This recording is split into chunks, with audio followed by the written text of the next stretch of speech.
I had two young kids. I had a husband that had the same career, and we were just not connecting, and even though we had the money and the cars and the kids and the jobs, like I still was unfulfilled, not happy, and certainly not healthy. I wasn't, on the outside it looked healthy, but on the inside I was lacking in my exercise routine.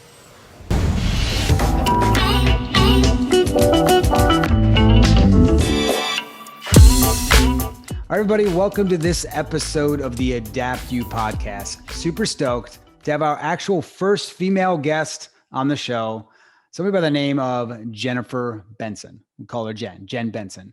Jenn is a dear friend and somebody that I hold in the absolute highest regard because she is an amazing individual and she's inspiring women and men across the world to be the absolute best versions of themselves. So first, a little bit about Jenn. So Jenn ditched the hustle of corporate sales job to pursue a life of freedom, health, and fulfillment. In 2012, she started a business called Travel to You Fitness, a traveling personal training, health and consulting business where she would basically come to you to help you with your personal fitness goals. From there, Jenn was hooked on being an entrepreneur and the spirit that she had to help women thrive was just pouring out of her. So Jenn wrote and published her own book called Dear Couch, We're Through, which is an awesome book. You can pick it up on Amazon, and we'll put the links in the show notes for you to grab it as well. And also started a podcast called Dear Couch. She then went on to create an online transformational coaching business called Jenn Benson Wellness. It's jennbenson.com. Again, we'll put it in the show notes. And she really is just a wealth of knowledge, coaching her many female clients to more purpose and meaning in their lives. What I love about Jenn is she makes things simple. So she takes what is somewhat overwhelming and complex for a lot of her clients, and she makes it simple. She makes it consumable. And she's just really so in touch with that mind-body connection. It's unbelievable. So I'm super excited just to have Jenn for a little bit of, for about an hour to have a discussion about all that she's doing to impact women. So Jenn Benson, welcome to the show. All right, Jenn, welcome to the show. Thanks for coming on. It's awesome to have you. Oh, thanks for having me. We always have good, deep, fun conversations. So I'm happy to be here. I know we probably should have slated a couple hours for this conversation because you and I can just talk and go deep on so many subject matters. And I'm just honestly, we're blessed to have you on the show to get a little bit of your time to be able to talk to our guests. And I just realized that you're actually female number one on the Adapt You podcast. I actually just realized it. Clearly diversity is an issue with my bookings. You are the first female we've had on the podcast. So, congratulations. Yeah. So don't choke. All right. Don't choke on this. Make sure you bring it home strong for the ladies. No pressure at all. So Jenn, as discussed in the intro, I was talking a little bit about who you are and what you do, how you're empowering women, and really the journey that got you there, right? How you were, one day you're doing PCR tests on rats in a lab or mice, should I say, or maybe they're rats, I don't know, yeah.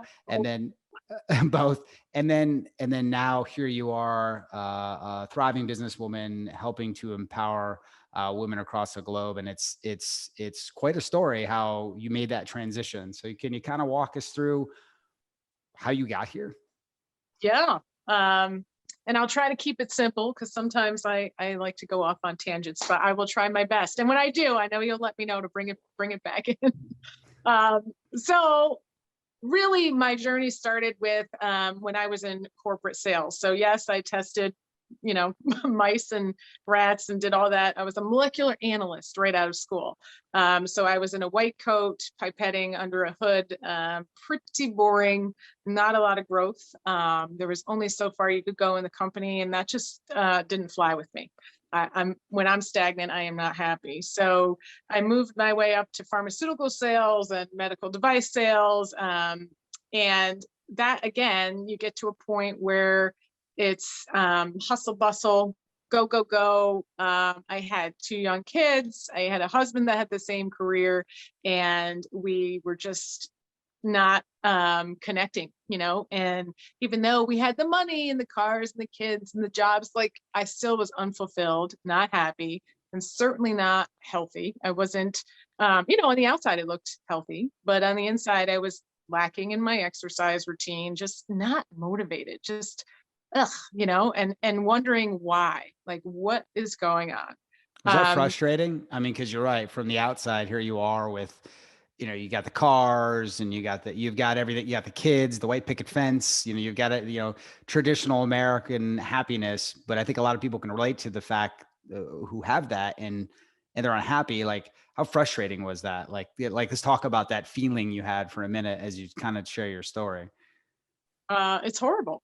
I mean, you feel also. I think the biggest feeling was guilt. Like, I have all of these things, but I'm not fulfilled.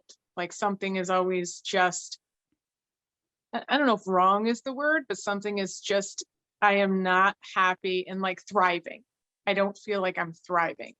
So, I mean, Did you feel empty? Did you feel like, you said lack of fulfillment? You just felt sort of like there's something missing? yeah, I think I was growing in my career, but I didn't feel like I was growing as a person.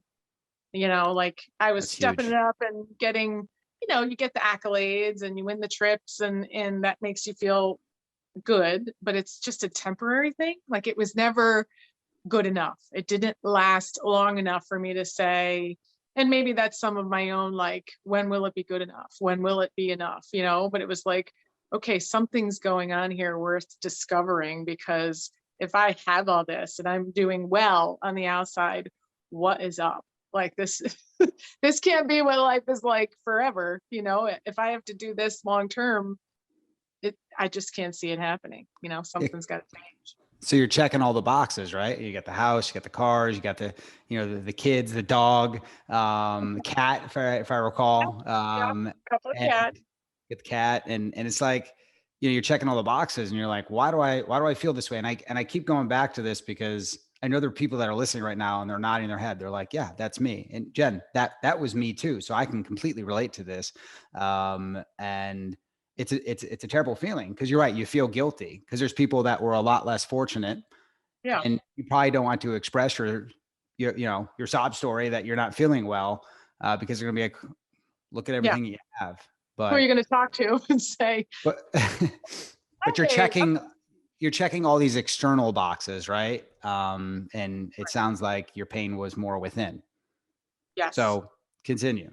Yes. So I got to the point where I started searching for those self-help books. That's when it was like, I got to get into reading.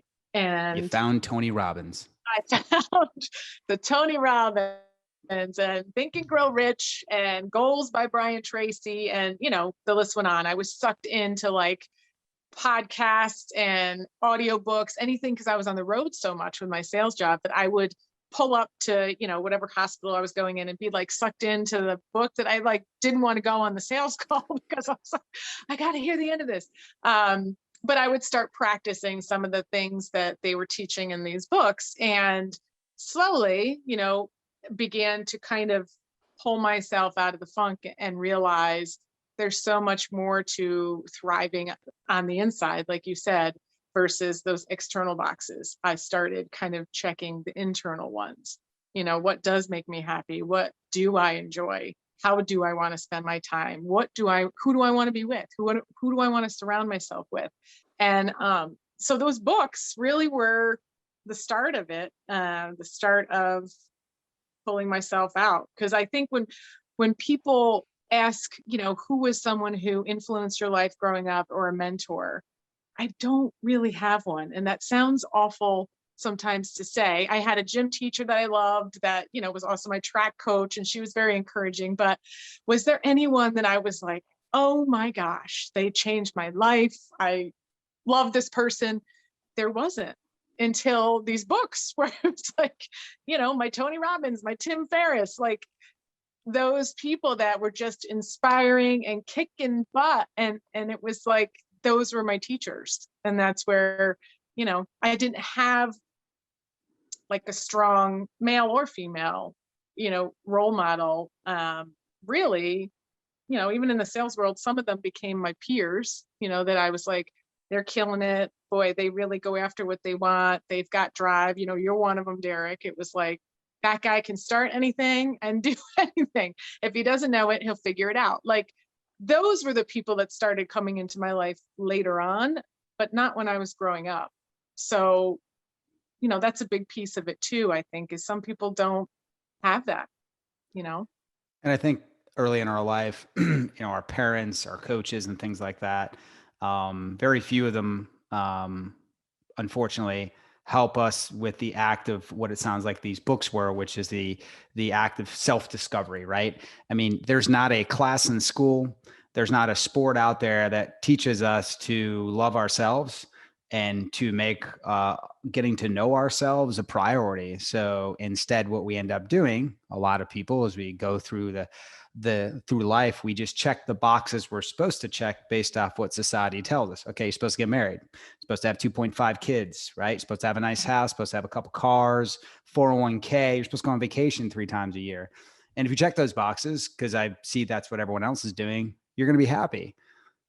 But most people aren't, right? And they fill those voids in their heart with shopping, drugs, alcohol, sex.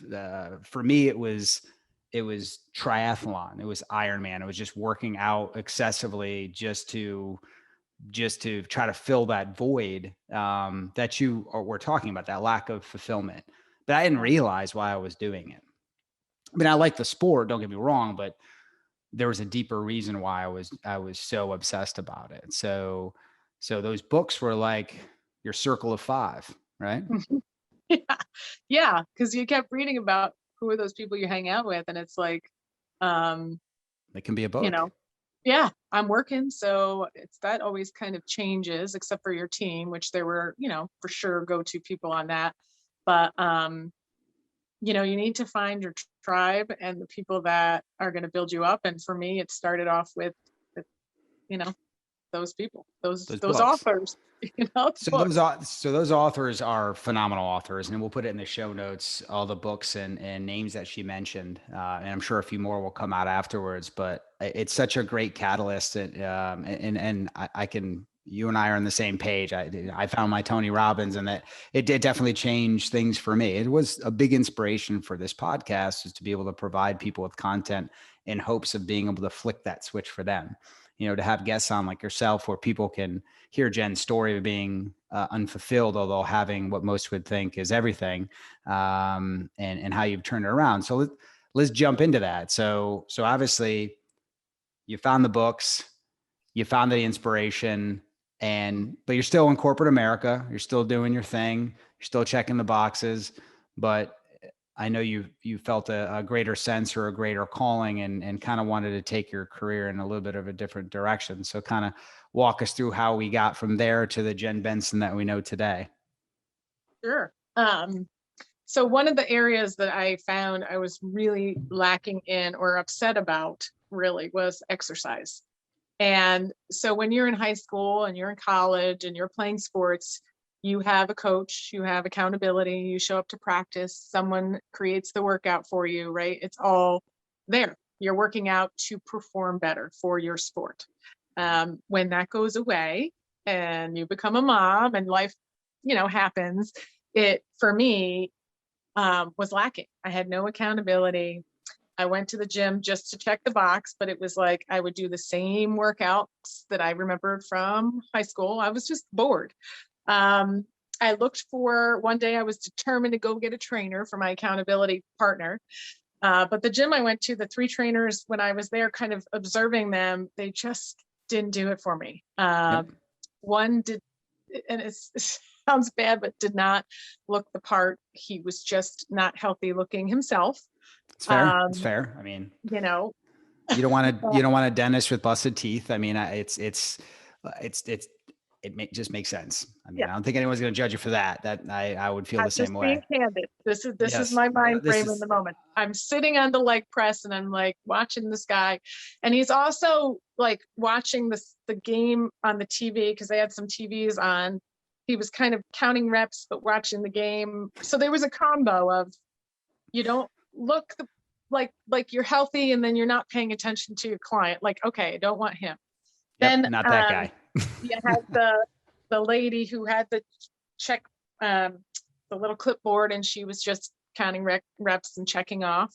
No smile, no conversation, no, it was just, I'm here to count your reps kind of thing.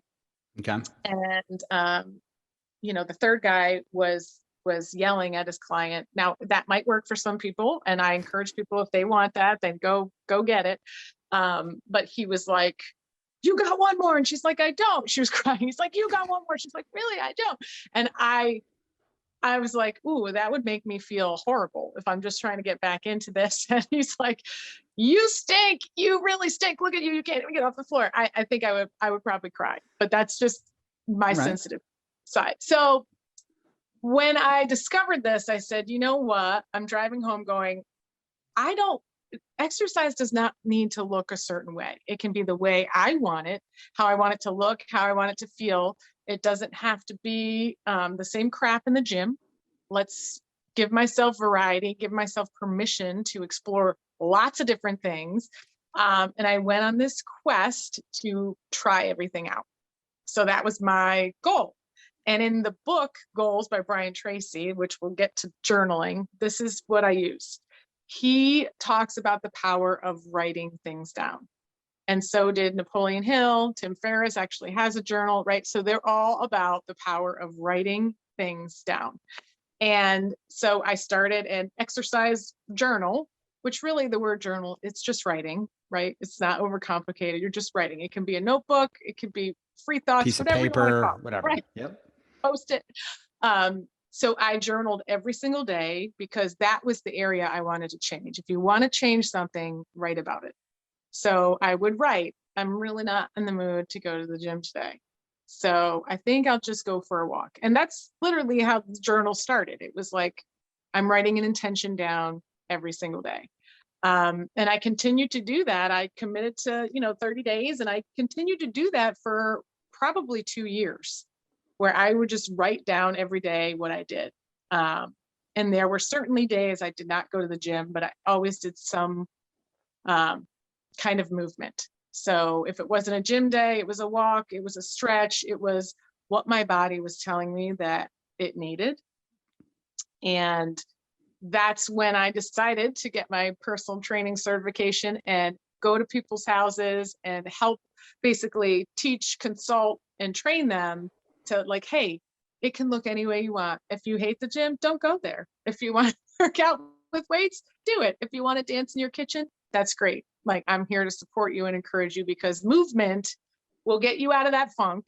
It of course, the mind-body connection helps with feeling fulfilled, but the writing it down, that journaling, that's where it started. That's where everything from there kind of took off. And that's amazing, because I think there's a couple of things I want to unbox here. So the mind-body connection, I want to talk about that for a minute, and then talk about journaling and maybe how that it can help connect that mind-body connection, or be a piece of that. Because I do think that a lot of people, I've been guilty of this, go to the gym and show up to check the box, but they don't want to be there. I can certainly say I've been there. I'm a little bit of a different beast. I actually find sick pleasure in exercising and running and all that. I actually enjoy it. I enjoy the feeling of it, where I know a lot of people don't, right? My wife, Amy, she does not like running. She's running right now, and I know she's probably dreading every step, but she's doing it for a reason, to check the box. But it would be great if she found an activity that maybe she found, more joy in, and got that fulfillment from it as well. So talk for a minute about, the mind-body connection, and how important that is, and kind of like your experience with that, because I think a lot of people separate those into two buckets, and they don't realize, like, when you're feeling down, and I know Tony Robbins and so many other great authors out there talk about, how it manifests in us physically, the way we breathe, our posture, our mindset, and all that stuff, and really how getting movement can make a big difference. So, yeah. I think for me, loving what I do energizes me. So things that I hate doing zap my energy. And when I was going to the gym to like work out and do the things that I hated to check the box, I felt worse when I left and not better. And I was like, this is not right. Like, I just don't love this. Yep. So I think giving yourself permission to really have joy and find the things that you love and not just doing what you think you should do will energize you. And then I felt great that I found exercise that I loved. And then I built more confidence that, hey, I can feel great and feel like I look great, right? By doing what I love. Therefore, I want to eat better. Therefore, I eat more fruits and vegetables. I feel better. My skin's glowing. People notice, and then it spills over to, I'm going to change my whole home environment. We're not going to have packaged foods in the, so that whole circle of life for me, the slice was physical activity, but it carried all over to my emotions, the way I acted, the people I interacted with, everything in that circle changed. So that mind piece where my mind was happy and fulfilled and felt confident and joy in what I was doing had completely changed because I changed my exercise. So that mind body is definitely there. And it can work the other way too, get your mind right, where I changed my perspective. Hey, exercise can be any way that I want it to be. That little shift in perspective changed what I was doing for my body. And then, it carried over to every area of my life. So I think a lot of ideas come out of movement. When I'm working out, I'm always like, oh, I could do this, I could do that. I can create this. Like, I got to check in on this person. I feel like it gets the ball rolling for creativity. For me, some people it's on the toilet or in the shower, but for me, it's, when I'm exercising. So again, that's another mind, that creativity spark seems to happen for me when I exercise. So I don't know about you, if you find talk about mind body connection for you, where you found we're identical in that regard, to the point where I have an exercise bike in my office. So sometimes I will just go sit on that and get my legs moving, just to try to get some creative thought. Being in the creative business as a marketing firm, writing copy, writing scripts, finding a creative way to tell a story for a client can be challenging, right? Because there's analytical parts of our business and we're using that side of our mind. And then we need to switch to the creative side. It's not like I wish it was a flick of a switch, but I find if I get moving and I get my heart rate up, some of the best ideas I've ever had were on long bike rides, long runs, things like that. My mind feels like it's unlocked. You just feel better. And the creativity just pours. And so many people that I talk to, they feel the same way. I don't get that same feeling on the toilet or in the shower, but for those who do get that, I commend you. That's a long time to sit on the toilet to get creative thought, but depends what you had for dinner the night before. But the exercise for sure, Jenny, I'm the same way. That's how I literally, if I turn the camera on, there's a bike right over there. So, it works for a reason. And I have a stand-up desk because I like to get up and I like to get moving. I find that it really does help, and sitting is the new smoking. You talk about it in some of your courses and your social media posts, how sitting is really bad for you. And a lot of people have been doing a lot of sitting over the last year or so because of good old COVID, or using that as an excuse to sit. Reality is it's not an excuse. You should get your ass up and moving. So let's talk about journaling for a second, because through all your online courses, through all the teachings that you've done, you've been a big proponent of journaling. And I will tell you, as a man, we have been conditioned by society in a certain way, right? And writing down our feelings, and writing down how we feel is not something that was considered, macho as we grew up. Now I've divorced myself from this ridiculous mindset. And I'm very in touch with my feelings, but I think a lot of men will struggle with this. And I know you work with a lot of women, but we have men and women that listen to this podcast. So journaling for me is something that I've tried a few times, but I've never stuck with it. And that's on me. I haven't stuck with it. And I hear everyone, all the authors, all the high success people, they all say journaling changed their life, and it changed yours. So I'm kind of like, dude, what are you doing? Just do it. Make it a habit. So convince me and the listeners of why we should journal. What are the benefits? Like, walk us through, why we all need to men and women pick up our pens and just start journaling. Yes. Well, first I want to ask you, Derek, when you say you've tried it and you didn't stick to it, what were you trying specifically? Was it a certain time of day? Was it a certain kind of journal? Like what was it that you were doing when you were writing? So I've tried two different types. So I've tried there's this guy on YouTube, Clark Kegley, and he talks a lot about journaling. And it's like, he suggests getting sketchbooks that don't have any lines on them. So if you want to draw pictures and that type of stuff, you can. So I got a sketchbook and I started it. And then I was like, I'm more of a digital techie guy. So then I got an iPad Pro with the Apple Pencil, and I did that for a while, and I did it, for a bit, but I ultimately, didn't cement the habit, didn't continue. And probably the main reason was I felt in my mind, and this is where I'm hoping you'll correct me, that I needed to journal at night, at the end of the day, right? To make a summary of like how the day went and what I learned and this, that, and the other thing. And I think that, at the end of the day, depending at different stages of my life, that was just not a very good time. You know what I mean? So I think that was the biggest struggle, was finding a time that was consistent to do it. It's like taking your vitamins, right? You got to get sort of in the habit of doing it. Sometimes you just need to make sure, you get a habit of doing it every morning, and that works for you. But I just never got into a time routine. I felt it was beneficial, but I never give it enough time to really see the true benefit, I think. Yeah. Yeah. And it's tough when you don't see the value in something, right away. Sometimes it's hard to stick to it. Like exercise, like you, when you work really hard, you feel awesome. It's immediate, like boom, endorphins, like they're rushing, you're feeling good.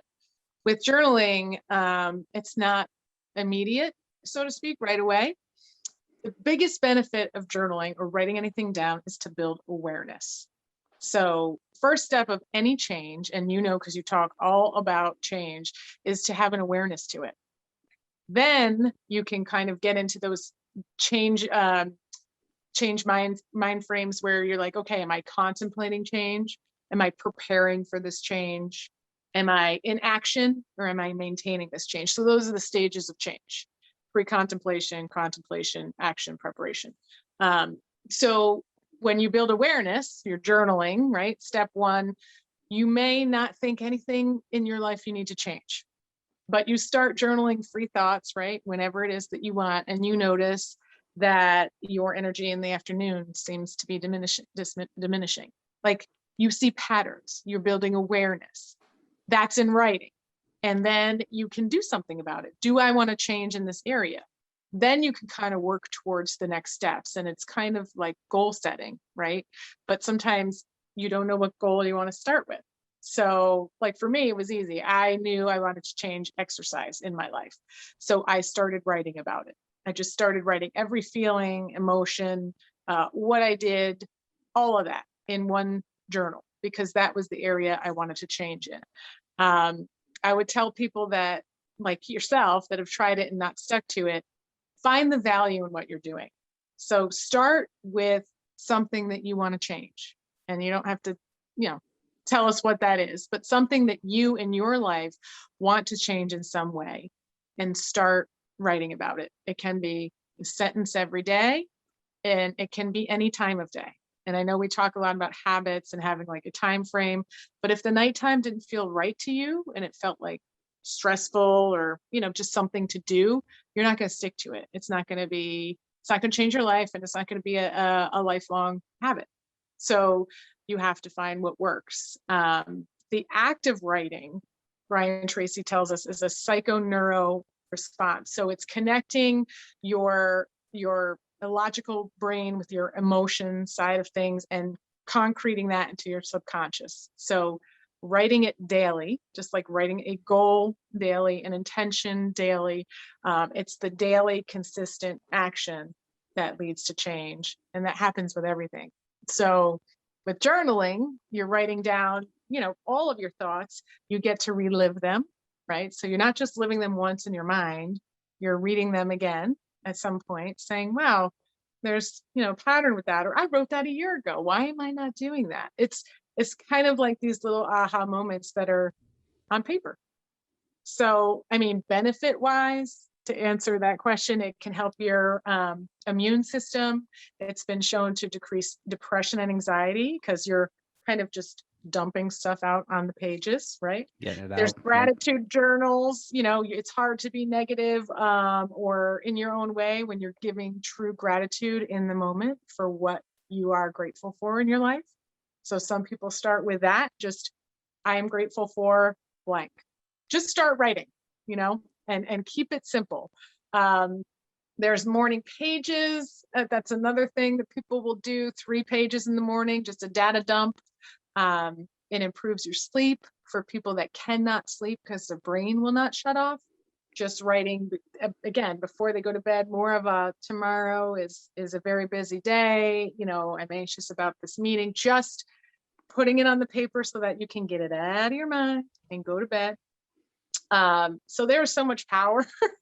I could go on and on forever, but there's so much power in writing that I would encourage you, Derek, and all of the guys. Again, I don't want to say guy versus girl, but girls, I wrote in a diary, right? I was used to writing my feelings and thoughts and like putting little stickers in there. So for me, getting back to journaling was like, woohoo, like I get to relive my childhood. But, guys are not taught to do that or encouraged to do that when they're, younger. And Mask of Masculinity. You read that book, yeah? Yeah, Blair Lewis House. It was great. That was a real eye opener for me. It was, for that very reason. Yeah, it's this cultural just sort of mask that we have to put on this, depending on which mask it is for those who've read the book. But yeah, that macho mask, right? That, we're not supposed to feel any pain. We're not to show any weakness. And, like I said, I divorced myself from that. I'm very communicative with those who I'm around now. I haven't put the pen to paper though, which I know would be extremely beneficial. In fact, I was not in this room right now, but I actually bought a journal that will be starting immediately today based off this conversation because you're firing me up. And I just know it's something I have to do. And there are many things in my life that I want to change. And it makes just total sense, everything that you say, right? We talked about the mind-body connection a minute ago, right?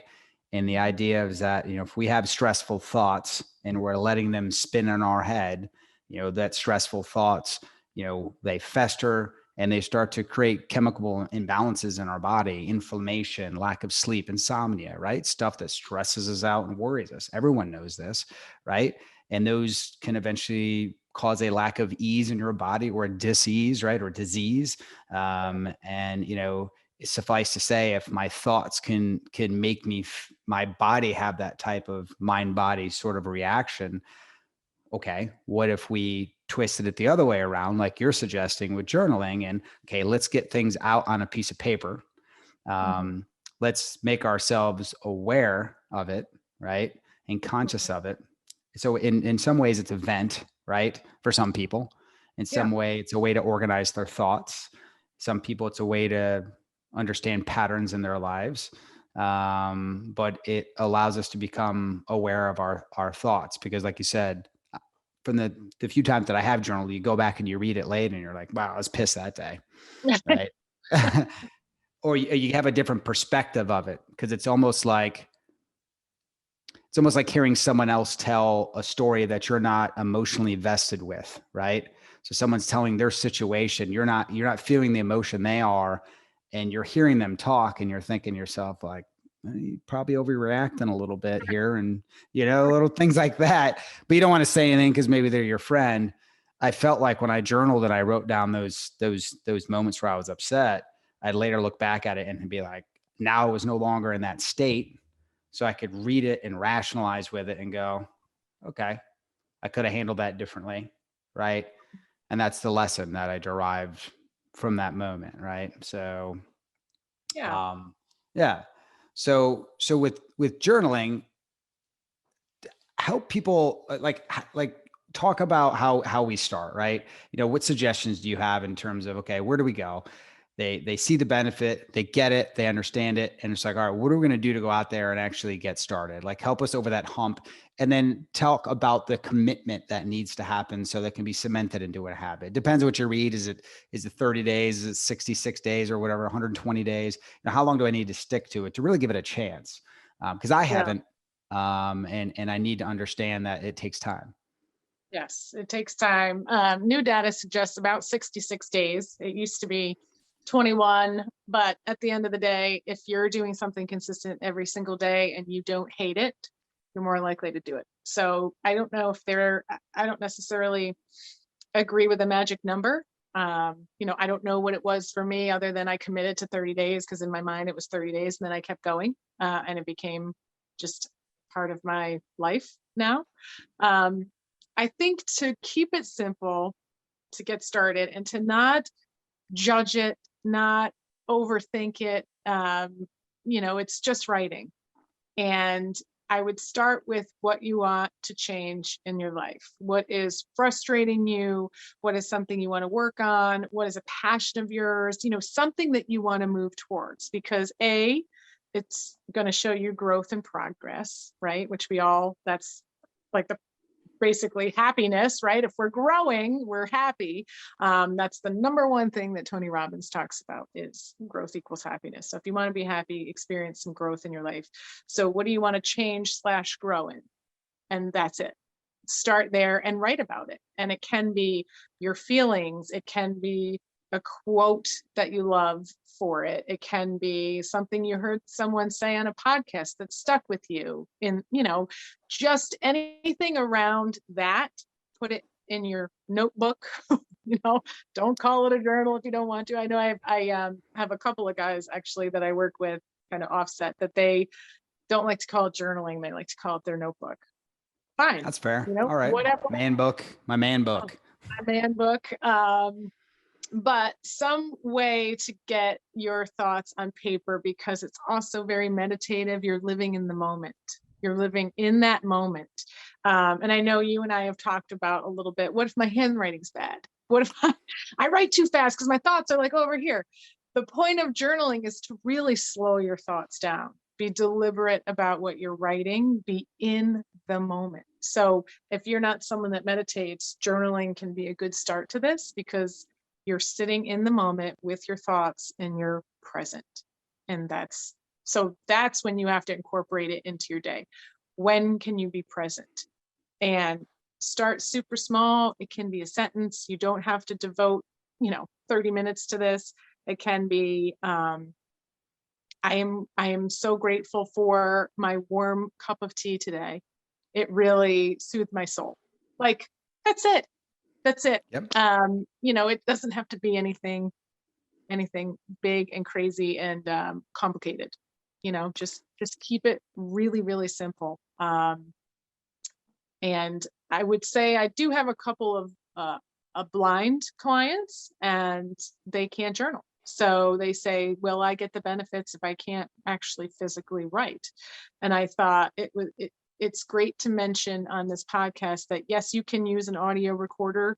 You're saying your thoughts out loud. You're in the moment. You're reliving what you're, thinking.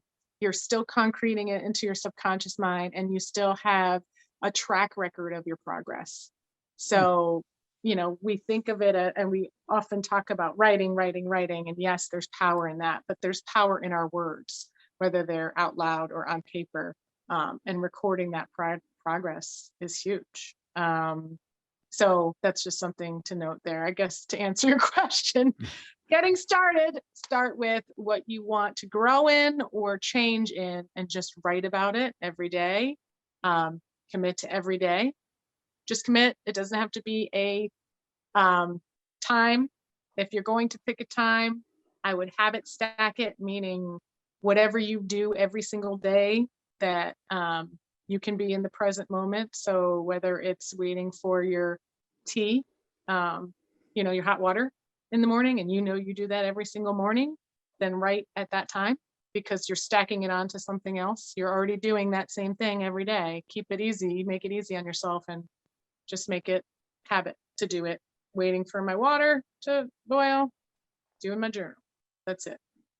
And that's such good advice, because I think that's everyone has or believes they live a very busy life.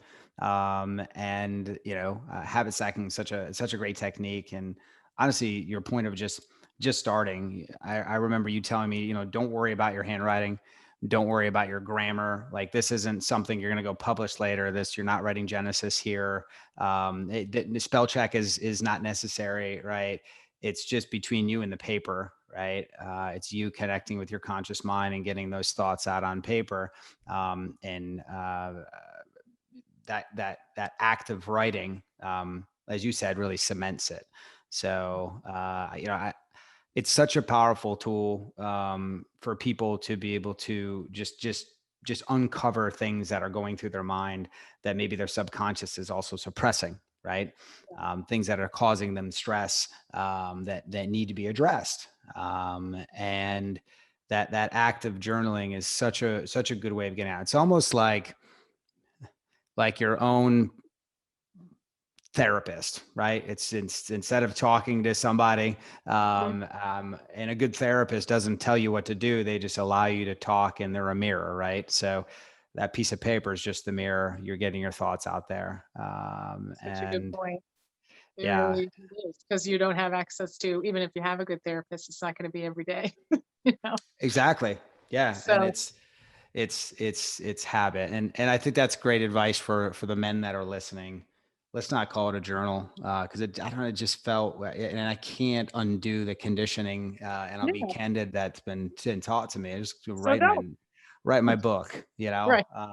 Yeah. and I'm just going to go it's, right. You don't even have to call I'm it just gonna anything. go right. Yeah, there's nothing with that. And I think for the guys that are listening, they can see the value in feeling better, right? Because that's what this is ultimately all about, right? Who doesn't want that, right? Who doesn't want to feel better? Right. Who doesn't want to relieve their stress? So, now, Jenn, you help out. You work with a lot of women, and what I love about your marketing presence and about your business is you're all about keeping things simple, right? And life is complex. There's a lot going out there that can be very stressful, and it's just been amazing to watch how you've simplified things like exercise so that it's not overly complex and intimidating. Right. Yes. You simplified journaling for us here as well. So you have I think it was Einstein that said, true genius comes from the ability to make something simple. I'm totally butchering the quote, but No, but anyone can make something complex. Sorry, Einstein. But you know what I'm getting yeah, at. I love that quote, and I can't quote it either, but yes, keep We're things simple. close. See, we're making Yes. the quote simple. Yeah, we're simplifying the quote. Right. That's how we roll. It's just that you've given and provided such a service to so many people that I was just so excited to get you on the podcast today to talk about journaling, because I know that's something that you're passionate about and something I really want to delve into. So I thank you for taking the time to go into the great depth about journaling. So I've got two more questions for you. The first one is how can people connect with you? How can they find Jenn Benson? JennBenson.com is the best way. I know someone awesome that helps me with my website, that made my website. You, Derek. Thank you. So that's the best place. I have all my contact information there. There's also a chat button, so we can have a discovery call. It's just a free 20-minute call where we get to know each other and see if I can help. So I just love helping people live the best versions of themselves. I know I've done mostly women, but lately I've had some requests for men, by men, do you work with men? So certainly, I'm open to that for sure. Just to put that out there. So that's where they can find me. Anyone can find me. And then what was your other question? So I didn't ask you yet. So, Oh, so that's great. So JennBenson.com, we'll put that in the show notes so people can find you. I'll also put your social media handles in there as well, so people can find and connect with you there also. And for those who live in the, Atlanta area, that's where Jenn is located. So I know you do some one-on-one work face-to-face with folks that, are willing to make that travel to come see you, which I know has a lot of great benefit, that face-to-face.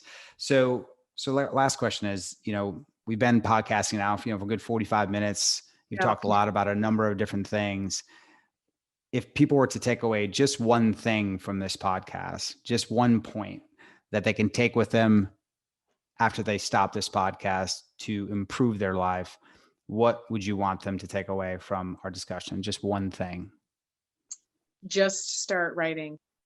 That's it. That's Just start. It can be, I hate writing. That's fine. Let's start. You're living in the moment. You're writing This is it true. down. Day 2. Just start. I hate writing sometimes. Whatever. Just start writing. There, you will see the power in it if you do it consistently every single day. Just do it. Nike style. Jenn, keeping it simple. Just start writing. Beautiful. Well, I'm going to start today. I've got my journal. It's a pretty, or my man book, we'll call it, I guess. I'm not afraid to call it journal, my main journal. And we're going to start today. Back and forth this whole podcast. I'm not afraid. I need to find a fun man name for it. But no, I'm excited to do it. I've got, I think anyone would be lying if they said they didn't have something in their life that they don't want to change. So for sure, I've got stuff I want to work on. So I'm excited to use journaling as the tool and the catalyst for it. And Jenn, thank you so much for coming on the show. It's been an absolute pleasure, and look forward to having you on again. Oh, you're very welcome. I look forward to hearing all about your journaling experience, how you love it, change your life. Thanks, Jenny. We'll talk to you soon. Okay, bye. Hey, everybody. Thank you for listening to the Adapt You podcast today. Our goal with this show and all of our content is to deliver you the guests and the respective knowledge necessary to help you change something in your life. Everyone who listens to this show has something they want to affect and something they want to change. And our goal is to help give you the knowledge necessary to take you down that path on becoming the absolute best version of yourself. If you like what you heard today, please tune in to all of our shows and also check us out in social media. You can find us on Instagram, on Facebook, and check out our website and have some great content on there as well. So thanks again for listening, and we'll see you on the next show.